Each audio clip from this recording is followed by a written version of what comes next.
Hi there. Just wanted to make a quick video about an introductory expense tracking worksheet. Now, if you're not good at the computer, you're not good at creating spreadsheets, or you have no interest in being on the computer, or maybe you're on it all day and you don't want to be on it at night, you can do this with a notebook. And there's a lot of people that still use notebooks to track things.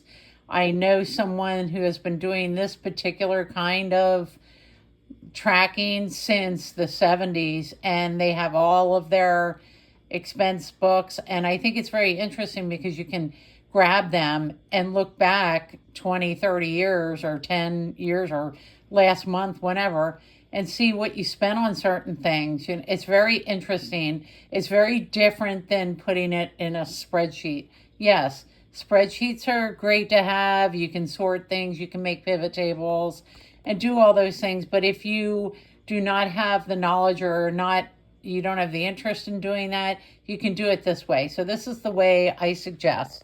So you want to take your month and put it at the top. So you've got your month and your year.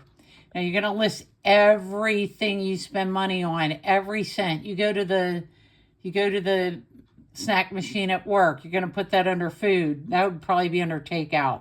So let's go through these categories. Every cent you spend during the day. So rent or mortgage would go in the first line. Transportation, your gas for transportation, your maintenance, like if you need tires or inspection or whatever, your food, groceries, your groceries that you buy at the store, your takeout, restaurants. Now the groceries would include any kind of fee that you're paying to have them delivered. So that would go into the grocery category. Takeout, restaurants. So the next thing is insurance, your debt payments, and this is just written down pretty quickly, so it's not as diligent as I'd usually make it, but it's just to give you an idea of how to prepare something like this. So insurance, debt payments, any kind of debt payments you make during the month, subscriptions, any kind of apps that you pay for, or any kind of streaming devices, streaming services, things like that. And you might want to put cable as a category. That might be something you want to nix and get rid of. Internet at home is not on here. I just noticed that. Internet.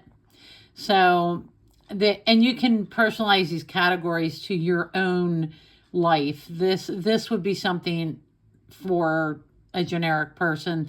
The people that I usually talk to, and they tell me the categories that they usually spend on. So personal, clothing, grooming, like hair and nails, anything like that.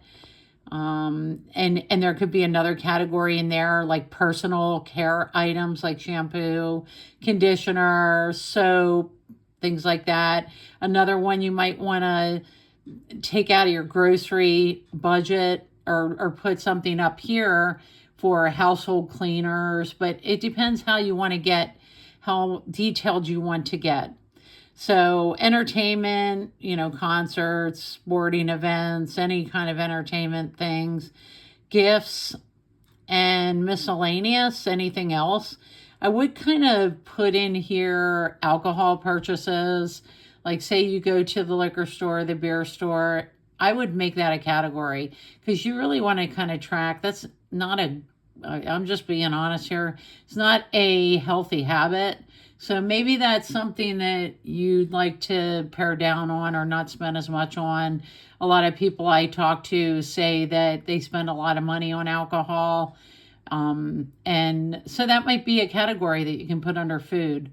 So at the bottom, I just have some notes. So you want to include all your purchases, no matter how small, anything, even going to the snack machine at work. Add additional categories as you see fit. Annual or quarterly bills, break them into monthly expenses and put them on here.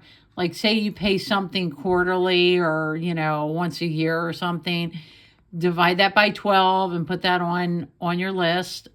Cash spending, include everything that you spend, and don't forget fees like bank fees, ATM fees, late fees. You want to include those.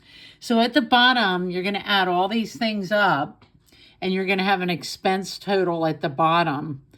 So what you want to do is you want to total that up, put that on the bottom, and then on this side is going to be all your income. Say you get paid twice a month or, once a week or whatever, you're going to have, if you get paid twice a month, you're going to have 2 net pays. What went into your checking account or wherever your paycheck hits.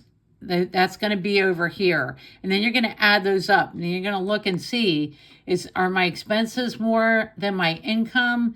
Because if so, you probably put some of these things on a credit card. So that would mean, say your expenses are $3,000, or okay, that's a little low, $4,000, and your income is $3,500. That means you spent $500 more than you brought in. So you might want to look at getting some of these categories, whittled down, deleting some things, getting your own groceries. That would help. I like to get my own groceries because I like to pick out my groceries, my grapes, my bananas. I'm really picky with bananas and grapes. But any kind of produce, especially, I'm very picky with. I'm picky about the meats too. I want to get the one that was just put out on the shelf, not the one in the front, because they have a longer expiration date. I have never had my groceries delivered, but that's just something I don't do.